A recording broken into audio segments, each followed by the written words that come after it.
मसीह यस्सु के कादरोजीम नाम में आप सबकी सलामती हो। मैं आप सबको हमारे हर रोज़ की बाइबल रीडिंग के प्रोग्राम में खुशामदीद कहती हूँ। मेरे अजीज़ों, इससे पहले हमने अपने डेली बाइबल रीडिंग के प्रोग्राम में खुदावंद के कलाम में से यशवा की किताब उसके 24वें बाब की पहली आयत से लेकर 13वीं आयत तक खुदावंद के कलाम को पढ़ा था। और आज हम अपनी बाइबल रीडिंग को आगे बढ़ाते हुए खुदावंद के कलाम में से यशवा की किताब उसका 24वां बाब यानी कि आखिरी बाब उसकी 14वीं आयत से लेकर 33वीं आयत तक यानी कि इस बाब के आखिर तक खुदावंद के कलाम को पढ़ेंगे। और हम आज कह सकते हैं खुदावंद का शुक्र है कि यशवा की किताब की आज हमारी जो है वो लास्ट एपिसोड है। कल से खुदावंद यस्सु ने चाहा, खुदावंद ने मौका दिया, जिंदगी दी, तो हम कज़ात की किताब का आगाज़ करेंगे। सो मेरे साथ आप जितने ऑनलाइन आ चुके हैं, आप सबसे गुजारिश करती हूँ कि आप बराए मेहरबानी इस वीडियो को अपनी वॉल पर और दूसरे ग्रुप्स में भी शेयर करें ताकि मज़ीद लोग हमें खुदावंद का कलाम सुनने के लिए ज्वाइन कर सकें। और साथ ही वक्त को ज़ाया किए बगैर अपनी बाइबल मुकद्दस को खोलें और निकालें यशवा की किताब उसका 24वां बाब यानी कि आखिरी बाब और उसकी 14वीं आयत से यूँ लिखा है, बस अब तुम खुदावंद का खौफ रखो और नेक नियति और सदाकत से उसकी प्रस्तिश करो और उन देवताओं को दूर कर दो जिनकी प्रस्तिश तुम्हारे बाप दादा बड़े दरिया के पार और मिस्र में करते थे, और खुदावंद की प्रस्तिश करो। यहाँ मेरे अजीज़ों, हम देखते हैं कि यशवा खुदा का बंदा जिसने मूसा के बाद मूसा वाली जिम्मेदारी को संभाला और इसराइलियों को मुल्क कनान में लेकर दाखिल हुआ, और यशवा की रहनुमाई में और हारून काहिन के बेटे इलियज़र की रहनुमाई में जिस तरह से पहले मूसा और हारून इसराइलियों को लेकर चलते रहे, इसी तरह अब तक यशवा और इलियज़र काहिन जो हैं वो इसराइलियों को लेकर चलते रहे। उन्हीं के रहनुमाई में खुदा ने जो है वो मुल्क कनान इसराइलियों को दिया। और अब यशवा की और इलियज़र काहिन की वफ़ात का जो है वो वक्त आ पहुंचा है। जैसा कि हम पहले मूसा और हारून की वफ़ात का जिक्र पढ़ चुके हैं, जो कि तकरीबन हमने करीब ही पढ़ा था। आज का चैप्टर जो है वो यशवा की आखिरी बातों के बारे में भी बताता है और फिर मूसा और इलियज़र काहिन यशवा और इलियज़र काहिन की वफ़ात के बारे में भी बताता है। सो अपनी वफ़ात से पहले यशवा जो है वो इसराइलियों को फिर से ऐसे ही हदायत देना चाहता है जैसे मूसा भी अपनी वफ़ात से पहले हदायत देकर गया, याकूब भी अपनी वफ़ात से पहले इसराइलियों से बात करके गया, उनको हदायत देकर गया। खुदा का बंदा यूसुफ जो है वो भी अपनी वफ़ात से पहले इसराइलियों से बात करके गया, उनको हदायत देकर गया। सो यशवा भी इसी तरह से इसराइलियों को हदायत देता है और उनको पाबंद करता है कि तुमने और किसी खुदा की और किसी माबूद की प्रस्तिश नहीं करती, क्योंकि दुनिया कई बार कहती है कि इस दुनिया में जितने मज़ाहिब हैं सारे एक ही खुदा को मानते हैं, सिर्फ नाम अलग अलग हैं। लेकिन याद रखें कि बाइबल मुकद्दस इस बात पर इत्तफाक नहीं करती, बल्कि बाइबल मुकद्दस बताती है कि दुनिया के जो खुदा हैं वो झूठे खुदा हैं, दुनिया के जो माबूद हैं वो झूठे माबूद हैं, एक ही खुदा है। और बाइबल मुकद्दस में जिस खुदा के बारे में पढ़ते हैं जो कि इसराइल का खुदा है, वही सच्चा खुदा है। और याद रखें, सच्चा खुदा जो क्रिएटर खुदा जिसने इस दुनिया को बनाया, इसराइल कौम को उसी ने तश्कील दिया। उसी कौम में से खुदा ने वादा किया कि मेरी और आपकी तमाम नस्ल इंसानी की नजात आएगी, और उसी नजात में जो है वो मैं और आप हम सब खुदावंद की पाक हजूरी में बुला लिए जाएंगे और खुदावंद के बेटे बेटियां कहलाएंगे। सो इसलिए इसराइल का खुदा जो है वो एक ही खुदा है।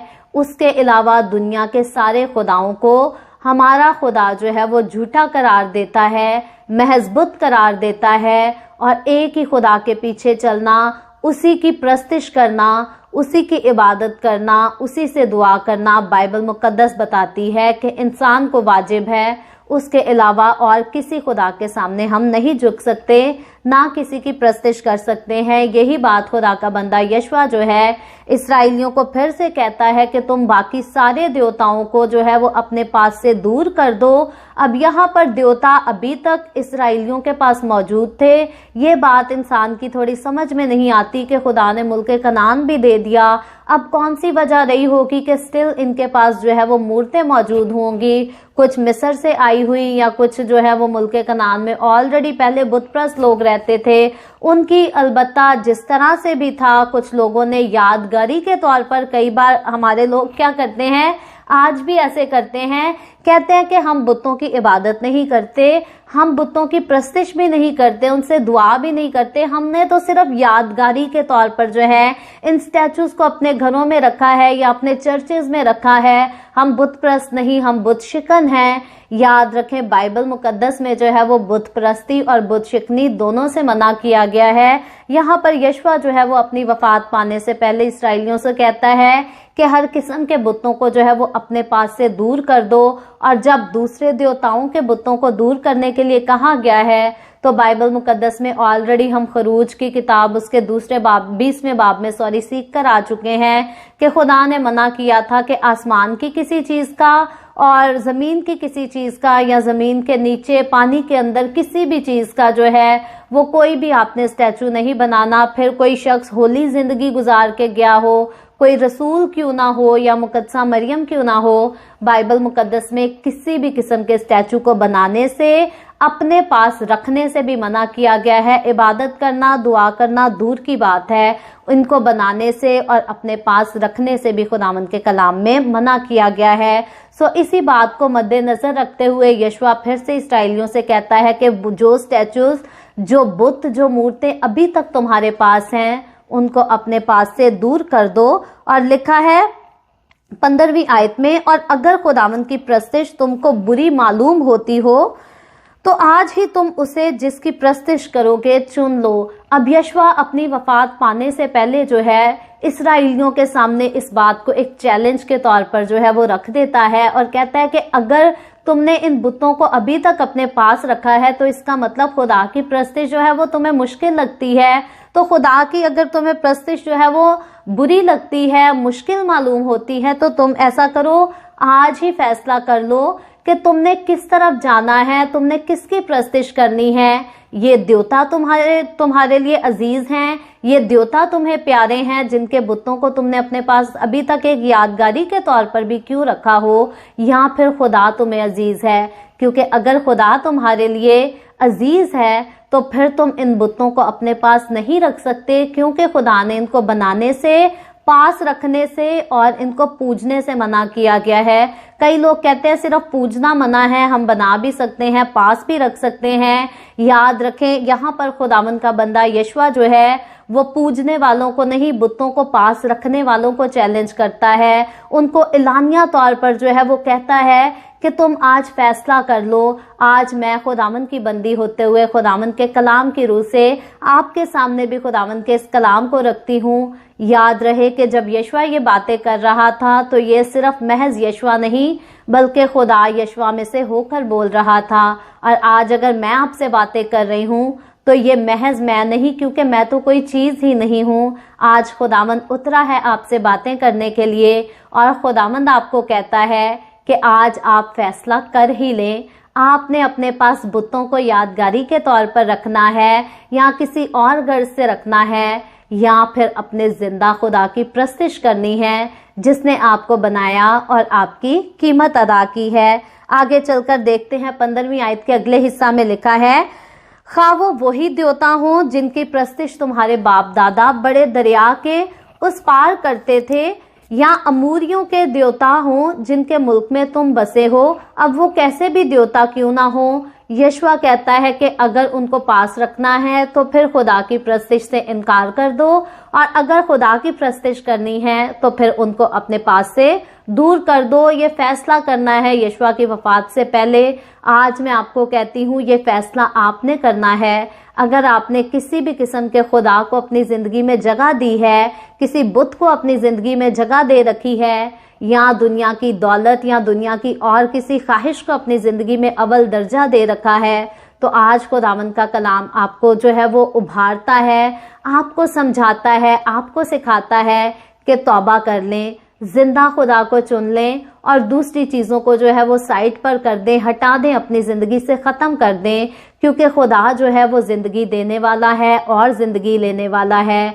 खुदा ही के दम से हम हमेशा की ज़िंदगी जीने के जो है वो ख्वाब देखते हैं, और अगर खुदा को ही हमने अपनी ज़िंदगी नहीं देनी, अगर खुदा को छोड़कर दूसरी चीज़ों को अपनी ज़िंदगी में अव्वल दर्जा देना है, तो याद रखें फिर हमें बुतों को रखने का, दुआएं करने का, चर्चेज में जाने का, चादरें चढ़ाने का, डोरियां बांधने का, तस्बीहें पढ़ने का हमें कोई फ़ायदा नहीं अगर हमने जिंदा खुदा को अपनी ज़िंदगी में अव्वल दर्जा नहीं दिया।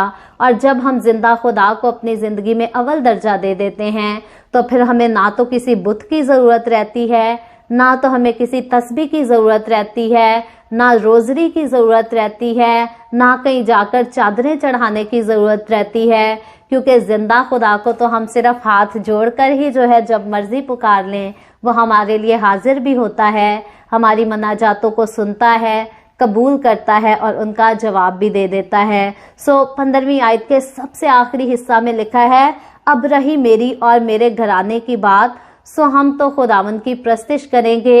ये बाइबल मुकद्दस की मशहूर तरीन आयत है जो कि यशवा की किताब उसके 24वें बाब यानी कि आखिरी बाब के जो है वो 15वीं आयत है। और यहाँ देखें कि यशवा अपनी वफात पाने से पहले कहता है कि रही मेरी और मेरे घराने की बात, हम तो पहले ही फैसला कर चुके हैं, हम तो सारे बुतों को अपनी ज़िंदगियों से, अपने घरों से निकाल चुके हैं, हम गैर कौमों के खुदाओं को भी निकाल चुके हैं अपने दिलों से, अपनी ज़िंदगियों से। हम अगर किसी की प्रस्तिश करेंगे तो जिंदा खुदा की, उसी खुदा की जिसने हमारे लिए बड़े बड़े काम किए हैं। खुदा ने इंसान को सिर्फ बनाकर छोड़ नहीं दिया कि इंसान जहां मर्जी जाए, धक्के खाए, खवार हो, जो मर्जी करे, यहाँ तक कि जब इंसान अपने गुनाह के बायस आदम और हवा जो थे दुनिया के पहले इंसान अपने गुनाह के बायस बागे अदन से निकल भी गए, निकाल दिए भी गए, उसके बाद भी खुदा ने नस्ल इंसानी की फिक्र की और अपनी मोहब्बत को खुदा ने इंसान से दूर नहीं रखा, अपने प्यार को, अपनी शफकत को खुदा ने इंसान से दूर नहीं रखा। सो जिस खुदा ने इंसान की इतनी फिक्र की, जो खुदा इंसान से पल पल मोहब्बत रखता है, हम क्यों कर उस खुदा को छोड़कर या उस खुदा को सामने रखकर और साथ ही दूसरे बुतों को भी सामने रख ले, साथ ही दूसरे खुदाओं को, दूसरी कौमों के खुदाओं को साथ रखें और कहें कि हम तो भाईचारे की मनादी कर रहे हैं। याद रखें, खुदावंद का कलाम हमें दुश्मन से भी मोहब्बत करना सिखाता है, लेकिन इबादत एक ही खुदा की करने का हमें हुक्म देता है। एक खुदा को छोड़कर हम ना तो किसी दूसरे खुदा की इबादत कर सकते हैं, ना प्रस्तिश कर सकते हैं और ना उनकी प्रस्तिश में शरीक हो सकते हैं, ना हम किसी और की कुर्बानी में हिस्सा डाल सकते हैं, ना अपना हिस्सा निकाल सकते हैं। कई बार हमारे लोग गोश्त के लालच की वजह से कि जी लैम्प का गोश्त बड़ा महंगा मिलता है, बकरे का गोश्त बड़ा महंगा मिलता है, तो इसलिए साल में एक ही बार तो कुर्बानियाँ होती हैं, हम अगर गोश्त खा लेते हैं तो कौन सी बड़ी बात हो जाती है। याद रखें, क्या ही खूबसूरत बात हो अगर आप अपने निजात दहिंदे की कुर्बानी की कदर करें और आप इस बात को समझ जाएं कि जो कुर्बानियाँ गैर कौमें करती हैं वो हमारे यीशु मसीह की कुर्बानी से इनकार करके करती हैं, और जो कुर्बानी हमारे यीशु की कुर्बानी के इनकार में की जाएगी, हम उस कुर्बानी का गोश्त क्यों खाएं। याद रखें, गोश्त जो है वो आपको ज़िंदगी नहीं दे सकता, लेकिन मेरे और आपके हमारे खुदावंद यीशु की कुर्बानी ने तो हमें हमेशा की ज़िंदगी दी है। हम अपनी हमेशा की ज़िंदगी को क्यों गंवाएं गैर कौमों की कुर्बानियों के साथ ताल्लुक़ रख के। और याद रखें, जब हम गैर कौमों की कुर्बानियों में हिस्सा ले लेते हैं या उधर से अपना हिस्सा निकालते हैं, तो हम वाज़िया तौर पर, हम एलानिया तौर पर, हम ज़ाहिरी तौर पर अपने खुदावंद यीशु मसीह की कुर्बानी की हकारत कर देते हैं, उनसे इनकार करते हैं। सो खुदावंद का कलाम आज आपको भी कहता है कि आज ही अपनी ज़िंदगी में फ़ैसला कर लें। यशुआ कहता है कि रही मेरी और मेरे घराने की बात, हम तो खुदावंद की प्रस्तिश करेंगे। आज मैं भी खुदावंद की बंदी होते हुए इसी बात को कहती हूँ कि रही मेरी और मेरे घराने की बात, हम तो खुदावंद की प्रस्तिश करेंगे। आज आप क्या कहते हैं? खुदावंद का रूह आपको भी उभारता है, आप भी अपने लफ्ज़ों से इस बात का इकरार करें, इजहार करें कि मैं हर किस्म के स्टैचू को, मैं हर किस्म की आम दुनियादारी की चीज़ों को जो मुझे खुदावंद के पास आने से रोकती या खुदा और मेरे बीच में एक दीवार बन के खड़ी हैं, आज मैं हर एक चीज़ को जो है वो अपने आप से दूर करता हूँ, अपनी ज़िंदगी से दूर करता हूँ और फ़ख्र से कहें, खुशी से कहें, रही मेरी और मेरे घराने की बात, हम तो खुदावंद की प्रस्तिश करेंगे। आगे चलकर 16वीं आयत की तरफ आएँ तो लिखा है, तब लोगों ने जवाब दिया, खुदा ना करे कि हम खुदावंद को छोड़कर और माबूदों की प्रस्तिश करें। तो यहाँ हम देखते हैं यशवा जब फ़ख्र से कहता है कि रही मेरी और मेरे घराने की बात, हम तो खुदावंद की प्रस्तिश करेंगे, और साथ ही यशवा इसराइलियों को चैलेंज भी करता है कि तुम भी फैसला कर लो और आज ही फैसला कर लो। तो यहाँ इसराइल के बुजुर्ग जो हैं वो भी अपना फैसला सुनाते हैं कि खुदा ना करे कि हम खुदा को छोड़कर और माबूदों की प्रस्तिश करें। 17वीं आयत में वो वजह भी बताते हैं कि क्यों हमारी ख्वाहिश है कि हम जिंदा खुदा ही की प्रस्तिश करें। लिखा है, क्योंकि खुदावंद हमारा खुदा वही है जिसने हमको और हमारे बाप दादा को मुल्क मिस्र यानी गुलामी के घर से निकाला, और वो बड़े बड़े निशान हमारे सामने दिखाए और सारे रास्ता जिसमें हम चले और उन सब कौमों के दरमियान जिनमें से हम गुजरे हमको महफूज रखा। सो ये खुदा की बरकतें थी, ये खुदा की मोहब्बत थी जो इसराइलियों के साथ साथ थी, और इन्हीं बरकतों का जिक्र करके, इन्हीं खुदा की मेहरबानियों का जिक्र करके, खुदा की मोहब्बत का जिक्र करके यहाँ पर इसराइली लोग कहते हैं कि हम तो खुदावंद ही की प्रस्तिश करेंगे और खुदा ना करे कि हम खुदा को छोड़कर किसी दूसरे की पैरवी करें या किसी दूसरे की प्रस्तिश में कर जाएं, क्योंकि जो काम जिंदा खुदा ने हमारे लिए किए हम उन कामों की और किसी से तवक्को नहीं रख सकते। आगे चलकर 18वीं आयत की तरफ आए तो लिखा है, और खुदावंद ने सब कौमों यानी अमूरियों को जो इस मुल्क में बसते थे हमारे सामने से निकाल दिया। ये भी खुदावंद की कुदरत का अजीब और जलाली काम था, क्योंकि जो कौमें मुल्क कनान में इसराइलियों से पहले बसती थी वो कोई मामूली कौमें नहीं, बड़ी जोरावर कौमें थी, लेकिन खुदा ने उनको वहां से निकाल दिया और मुल्क कनान अपने लोगों को दे दिया। लिखा है, सो हम भी खुदावंद की प्रस्तिश करेंगे क्योंकि वो हमारा खुदा है।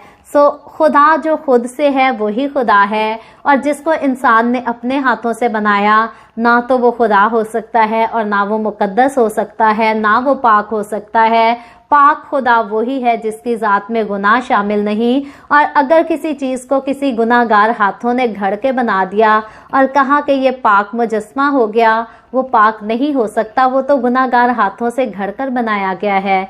सो पाक खुदा, जिंदा खुदा, जलाली खुदा एक ही खुदा है जो आसमान पर है।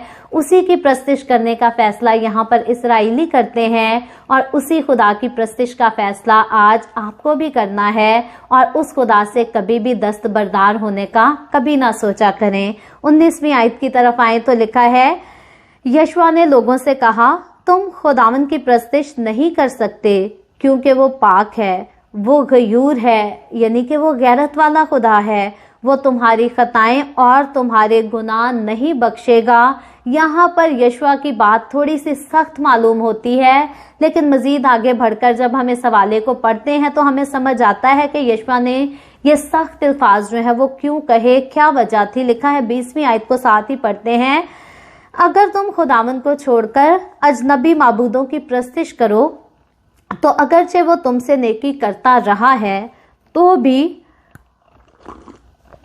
वो फिर कर तुमसे बुराई करेगा और तुमको फना कर डालेगा। सो यशवा जो है पहले तो खुदा के लोगों को उभारता है कि तुम खुदावंद ही की प्रस्तिश करना, और जब वो कहते हैं कि हम खुदावंद की प्रस्तिश करेंगे तो वो कहता है कि तुम नहीं कर सकते, तुम्हारे लिए ऐसा मुमकिन नहीं है। 20वीं आयत को पढ़ें तो बात क्लियर हो जाती है। यशवा असल में इसराइलियों को मुताहिद करता है कि अगर तुमने खुदावंद की प्रस्तिश करनी है तो फिर उसी की प्रस्तिश करना। क्यों? क्योंकि खुदा गुनाहगारों को बर्दाश्त नहीं कर सकता जब तक वो अपने गुनाह से तौबा ना कर लें। इंसान कहता है खुदा हम गुनाहगारों के लिए ही आया, इस बात पर कोई शक नहीं। इब्ने आदम जो है वो खोए हुओं को ढूंढने और नजात देने आया। नजात गुनाहगारों के लिए आई, लेकिन याद रखें नजात वही पाता है जो अपने गुनाहों से तौबा करता है। और अगर किसी ने खुदा को भी साथ रखा और गुनाह को भी साथ रखा तो फिर उसने नजात नहीं पाई। यहाँ नजात पाकर उसकी हकारत करके उस नजात को अपने से दूर कर दिया।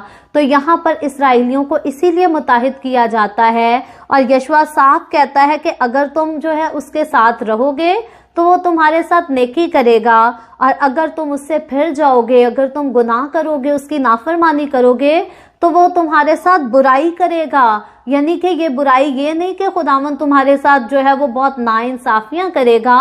इसका मतलब कि खुदा तुम पर गजबनाक होगा, खुदा तुम्हें सजा देगा। खुदा जो है वो तौबा करने वाले से प्यार करता, मोहब्बत करता, उसे गले से लगा लेता है। लेकिन अगर कोई तौबा करने के बाद भी गुनाह पर गुनाह करी जाए, बुरे कामों से बाज ना आए, तो ऐसे शख्स पर बाइबल मुकद्दस जो है वो बताती है कि खुदा का गजब भड़कता है, खुदा का कहर नाजिल होता है। और इसीलिए यशवा यहाँ पर अपनी कौम का अच्छा लीडर होते हुए, अच्छा खादिम, अच्छा रहनुमा होते हुए जो है वो उनको क्लियर पिक्चर दिखाता है, खुदा की असलियत बताता है कि खुदा तुमसे मोहब्बत करता है, खुदा तुम्हारे साथ चलता आया है, वो तुम्हें आगे को भी संभालेगा, तुम्हारा ख्याल रखेगा। लेकिन तब जब तुम वफादारी से उस खुदा की प्रस्तिश करोगे, उस खुदा के साथ चलोगे। लेकिन अगर तुमने 50-50 वाला काम कर दिया, जैसे आज हमारे लोग कहते हैं दीन और दुनिया साथ रखनी पड़ती है, तो फिर जो है फिर खुदा का फजल तुम्हारे साथ नहीं हो सकता। आज कई हम ईमानदारों को देखते हैं, गैर जुबानें भी बोलते हैं, रोजे रख रख दुआएं भी करते हैं और हर तरह का बुरा काम भी करते हैं, झूठ भी बोलते हैं, दगाबाजी भी करते हैं, रिश्वतें भी लेने देने का काम करते हैं। तो याद रखें ऐसे लोगों पर खुदा का कहर भड़कता है, ऐसे लोगों को खुदावंद के कलाम में मुताहिद किया गया है। यहाँ पर यशवा भी ऐसा ही इसराइलियों को मुताहिद करता है और आगे चलकर लिखा है और तुमको फना कर डालेगा। यानी कि अगर तुम खुदावंद की प्रस्तिश को छोड़कर किसी दूसरे की प्रस्तिश करोगे, खुदावंद की नाफरमानी करोगे, 50-50 वाला काम करोगे कि दीन और दुनिया दोनों साथ साथ रखनी है, तो फिर खुदा तुमको फना कर डालेगा। 21वीं आयत में लिखा है, लोगों ने यशवा से कहा नहीं, बल्कि हम खुदावंद ही की प्रस्तिश करेंगे। सो फैसला जब करना है कि हम खुदावंद की प्रस्तिश करेंगे, तो फिर फना किए जाने वाले काम नहीं करने। मैं माजरत चाहती हूँ। तो जब हम फैसला कर लेते हैं कि हमने खुदावंद की प्रस्तिश करनी है, हम खुदावंद के लोग हैं, हमने खुदावंद ही के साथ चलना है, तो याद रखें मेरे अजीजों, कभी भी ऐसे काम ना करें जिनसे खुदा का कहर या खुदावंद का गजब आप पर भड़के या आपकी नस्लों पर भड़के। क्योंकि गुनाह एक शख्स करता है और उसके गुनाह की सज़ा जो है वो उसकी आने वाली नस्लें भी भुगतती हैं। सो हमेशा खुदा के साथ वफादारी से चलें, सच्चाई के साथ चलें, क्योंकि खुदावंद जो है वो अच्छे लोगों को, सच्चे लोगों को कबूल करता और अपनी हुजूरी में सरफराज भी करता है। आगे चलकर 22वीं आयत की तरफ आए तो लिखा है, यशवा ने लोगों से कहा, तुम आप ही अपने गवाह हो कि तुमने खुदा को चुना है कि उसकी प्रस्तिश करो। सो यहाँ पर यशवा इसराइलियों को गवाह ठहराता है कि तुम खुद ही अपनी बात की जो है वो गवाही देते हो, तुम ही गवाह हो कि तुमने खुद जो है वो दूसरे माबूदों को दूर करने का फैसला करके जिंदा खुदा की प्रस्तिश करने का फैसला किया है। लिखा है, उन्होंने कहा हम गवाह हैं।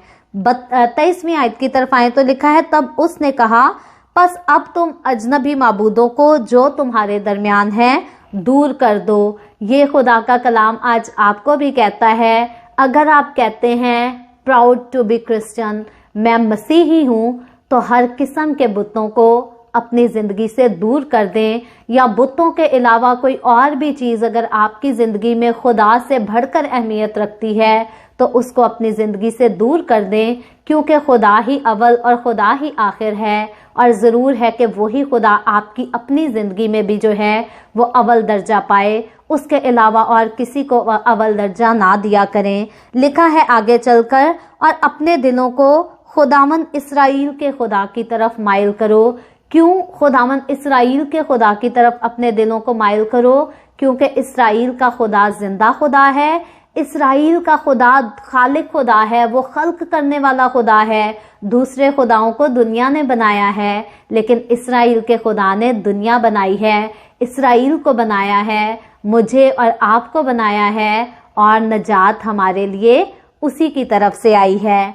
24वीं आयत में आगे चलकर देखें, लिखा है, लोगों ने यशवा से कहा, हम खुदावंद अपने खुदा की प्रस्तिश करेंगे और उसी की बात मानेंगे। यानी कि अब फैसला किया जा चुका है, प्रस्तिश भी खुदा की होगी, बात भी खुदा की मानी जाएगी। आप भी अपनी जिंदगी में आज फैसला कर लें कि खुदा की प्रस्तिश करेंगे तो खुदा की बात मानेंगे, ना कि दुनिया के दूसरे स्कॉलर्स के पीछे लगकर गलत काम करते फिरेंगे, या डिग्रियां लेने वाले लोगों और बड़ी बड़ी बिल्डिंगों में प्रीच करने वाले लोगों के पीछे हम बुतों को ही पूछते फिरेंगे। आज इस बात का फैसला कर लें कि हम खुदा की प्रस्तिश करेंगे और खुदा की बात मानेंगे। उसके अलावा और हम किसी बुत की पैरवी नहीं करेंगे, ना किसी को बनाएंगे और ना अपने घर में किसी बुत को बनाकर सजाएंगे। 25वीं आयत की तरफ आए तो लिखा है, सो यशवा ने उसी रोज लोगों के साथ अहद बांधा और उनके लिए सिकम में आयन और कानून ठहराया। और यशवा ने ये बातें खुदा की शरीयत की किताब में लिख दी और एक बड़ा पत्थर लेकर उसे वहीं उस बलूत के दरख्त के नीचे जो खुदावन के मकदस के पास था नस्ब किया। यहाँ पर एक यादगारी पत्थर को जो है वो नस्ब किया जाता है और यशवा इन बातों को जो है वो शरीयत की किताब में लिख देता है, कलम बंद कर देता है। और आगे चलकर 27वीं आयत की तरफ आए, लिखा है, और यशवा ने सब लोगों से कहा कि देखो ये पत्थर हमारा गवाह रहे। ये एक यादगारी पत्थर था जिसको कोई स्टैचू की सूरत नहीं दी गई थी, तराश कर कोई शक्ल कोई सूरत इसकी नहीं बनाई गई थी। ये सिर्फ एक पत्थर था जो यादगारी के तौर पर रखा गया था कि ये यादगार होगी इस बात की कि यहाँ पर खुदा के लोगों ने खुदा को चुना था और दूसरे खुदाओं को, दूसरे माबूदों को रद्द कर दिया था और खुदा के साथ चलने का वादा किया था। इसका ये मतलब नहीं कि लोग आते जाते इस पत्थर को चूमा करेंगे या इसको सजदा किया करेंगे या इसी से दुआ किया करेंगे। ऐसा कोई भी काम करना इसराइल में ममनू था और इसराइल के खुदा ने इस काम से मना किया था। आगे चलकर देखें, लिखा है, क्योंकि उसने खुदावन की सब बातें जो उसने हमसे कहीं सुनी हैं, इसलिए यही तुम पर गवाह रहे, ता ना हो कि तुम अपने खुदा का इनकार कर जाओ। आगे चलकर 28वीं आयत में लिखा है, फिर यशवा ने लोगों को उनकी अपनी अपनी मिरास की तरफ रुखसत कर दिया। सो अब ये महफिल जो है वो बर्खास्त होती है। और 29वीं आयत की तरफ आए तो लिखा है, और इन बातों के बाद यूं हुआ कि नून का बेटा यशवा खुदावंद के बंदा 110 बरस का होकर रहलत कर गया। सो 110 साल की उम्र जो है वो यशवा ने पाई और फिर वो अपने अजीजों में जाकर सो गया। और लिखा है 30वीं आयत में, और उन्होंने उसी की मिरास की हद पर तिम्नत सरा में जो इफ्राइम के कोहिस्तानी मुल्क में कोहे जस के शुमाल की तरफ है उसे दफन किया। अब कोहे जस के मुकाम पर यशवा को जो है वो दफन किया गया। और कोहे जस के जब मीनिंग पर गौर करें तो इसका मतलब है लरज़ जाना। और इसराइलियों का कहना ये था, इसराइलियों का मानना ये था कि जब खुदावंद के बंदा यशवा को दफनाया गया तो ये पहाड़ जो है वो लर्जा था उस वक्त उसके दफनाने के टाइम। आगे चलकर 31वीं आयत की तरफ आए तो लिखा है, और इसराइली खुदावंद की प्रस्तिश यशवा के जीते जी और उन बुजुर्गों के जीते जी करते रहे। अब यशवा जब तक जीता रहा और जिन बुजुर्गों की मौजूदगी में प्रस्तिश का फैसला किया, इसराइली तब तक जो है वो खुदावंद की प्रस्तिश करते रहे। और लिखा है, जो यशवा के बाद जिंदा रहे और खुदावंद के सब कामों से जो उसने इसराइलियों के लिए किए वाकिफ थे, यानी कि जो खुदा के मौजज़ात के चश्मदीद गवाह थे, उनके जीते जी खुदा की प्रस्तिश होती रही, खुदा की ताज़ीम होती रही। आगे चलकर हम देखेंगे इसराइली गुमराह हो जाएंगे। 32वीं आयत में लिखा है, और उन्होंने यूसुफ की हड्डियों को जिनको बनी इसराइल मिस्र से ले आए थे, सिकम में उस जमीन के कता में दफन किया जिसे याकूब ने सिकम के बाप हमूर के बेटों से चांदी के 100 सिक्कों में खरीदा था। सो सिकम की जगह जो थी कभी बहुत साल पहले याकूब ने खरीदी थी। याकूब जो कि यूसुफ का अपना बाप था, यूसुफ की वफात को अब उसके दफन होने से पहले, यूसुफ की हड्डियों को दफन किए जाने से पहले यूसुफ की वफात को तकरीबन 200 साल गुजर चुके थे और उन 200 सालों के गुजर जाने के बाद जो है वो यूसुफ की हड्डियों को लाकर सिकम में जो है वो मुल्क कनान के इलाका में दफन किया जाता है। और इस बात की कसम यूसुफ ने खुद अपने जीते जी वफात पाने से पहले जो है वो अपने औलाद को की थी, अपनी नस्ल को की थी कि मुझे मिस्र में दफन ना किया जाए, बल्कि जब तुम वादा की सरजमीन में दाखिल हो जाओ तो वहां ले जाकर तुम मेरी हड्डियों को दफन करना। और यूसुफ की इस आरजू के मुताबिक, यूसुफ की इस ख्वाहिश के मुताबिक सेम इसी तरह जब इसराइली मुल्क मिस्र से निकले तो यूसुफ की हड्डियों को अपने साथ साथ लेकर चले। और अब आकर जब सारा कुछ जो है वो सेटल डाउन हो चुका है, अब यूसुफ की हड्डियों को जो है वो मुल्क कनान में सिकम के मुकाम पर दफन कर दिया जाता है। और आगे चलकर देखें तो लिखा है, और वो ज़मीन बनी यूसुफ की मिरास ठहरी। सो जिस ज़मीन में यूसुफ की हड्डियों को दफनाया जाता है वो ज़मीन जो है वो यूसुफ की मिरास ठहरती है। आगे चलकर 33वीं आयत में लिखा है, आज की आखिरी आयत है, और हारून के बेटे इलियजर ने रहलत की और उन्होंने उसे उसके बेटे फिनहास की पहाड़ी पर दफन किया जो इफ्राइम के कोहिस्तानी मुल्क में उसे दी गई थी। सो यहाँ हम देखते हैं कि हारून काहिन जो कि इसराइल की तारीख का पहला काहिन था, उसके बेटे इलियजर जिसने अपने बाप हारून के बाद जो है वो कहानत की खिदमत को संभाला था, अब जाकर यशवा के बाद वो भी रहलत पा जाता है, वो भी वफात पा जाता है और फिर उसको भी जो है वो एक ऐसी जगह पर जो है वो दफन किया जाता है। लिखा है उसे फिनहास की पहाड़ी पर जो है वो दफन किया गया जो इफ्राइम के कोहिस्तानी मुल्क में उसे दी गई थी। सो बड़े इज्जत के साथ, बड़े एहतराम से हम देखते हैं कि यशवा को दफनाया गया, यूसुफ की हड्डियों को दफनाया गया और इलियजर को जो है वो दफनाया गया, इलियजर काहिन को दफनाया गया। इस चैप्टर में यशवा की किताब के लास्ट चैप्टर में 3 बाइबल मुकद्दस की मुकद्दस हस्तियों का जिक्र किया गया है जिनको दफनाया गया। और ख़ास जो हमने इस चैप्टर में सीखा कि खुदावन जिंदा खुदा को अपनी ज़िंदगी में चुन लेना और उसकी प्रस्तिश का वादा कर लेना और उस वादे पर कायम रहना जो है वो इंसान के लिए किस कदर ज़रूरी है। सो इसराइलियों ने सीखा, इसराइलियों ने इस पर अमल किया, सालों बाद जाकर जब नाफरमानी की तो उसका अजर हम जो है वो आगे चलकर सीखेंगे। आज मैंने और आपने भी फैसला करना है। हम अपनी ज़िंदगी में खुदावंद का शुक्र करते हैं कि सालों पहले फैसला कर चुके हैं, आज भी कायम है, लेकिन इस फैसले को हम रिन्यू करते हैं कि हम अपने मरते दम तक जो है वो अपने ज़िंदा खुदा ही की प्रस्तिश करेंगे, उसके अलावा और किसी को अपनी ज़िंदगी में अव्वल दर्जा नहीं देंगे। सो फिर से कहती हूँ, इस फैसले को हम सालों पहले भी कर चुके हैं। इस फैसले में कायम रहने के लिए जो है वो आज हमने अपने आप को और मजबूत करना है। और आप में से कोई भी शख्सियत जिसने अभी तक फैसला नहीं किया तो खुदावंद आज आपको आवाज़ देता है, खुदावंद आज आपको बुलाता है और कहता है कि मेरे पास वापस आ जा क्योंकि मैंने तेरा फिदिया दिया है। फिदिया देने वाले खुदावंद के पास आ जाएं, छोड़ दें दुनिया की सारी चीज़ों को, अपना दिल, अपनी ज़िंदगी खुदावंद को दें, उससे मोहब्बत रखें क्योंकि जिसने खुदा से मोहब्बत कर ली उसने सब कुछ हासिल कर लिया और जिसने खुदा से मोहब्बत ना की उसने सब कुछ हासिल करके भी अपनी ज़िंदगी को गंवा दिया। सो अपनी ज़िंदगी को मत गंवाएं, अपनी रूह को मत गंवाएं, बल्कि खुदावंद में अपनी ज़िंदगी को हासिल कर लें। खुदावंद आप सबको आज के कलाम के वसीला से बरकत दे। अभी हम दुआ करेंगे और इससे पहले मैं दुआ करूं, आप सबसे गुजारिश करती हूं, आपके पास कोई भी प्रेयर रिक्वेस्ट है तो आप नीचे कमेंट में लिख सकते हैं। आए हम सब दुआ करेंगे। Hallelujah, hallelujah. प्यार से भरे जिंदा आसमानी बाप, लश्करों के रब, मैं तेरे प्यारे बेटे अपने प्यारे खुदावंद यीशु मसीह नासरी के नाम में तेरे कदमों में आती हूँ।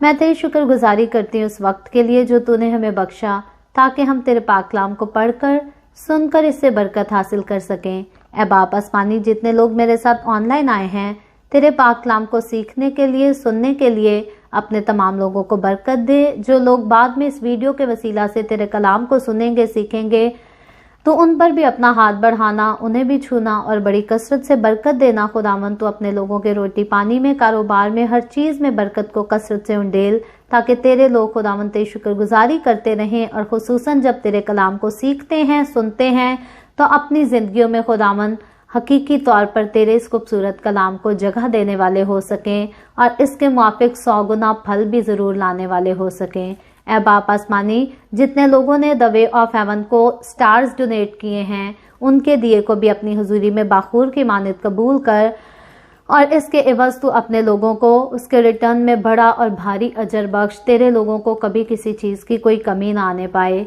ऐ बाप आसमानी, जिन लोगों ने इस वीडियो के नीचे दरख्वास्तें लिखी हैं या व्हाट्सएप पे हमें अपनी दरख्वास्तें भेजी हैं, मैं तेरी बंदी होते हुए तेरे लोगों की तमाम रिक्वेस्ट को, दरख्वास्तों को तेरे सामने पेश करती हूँ।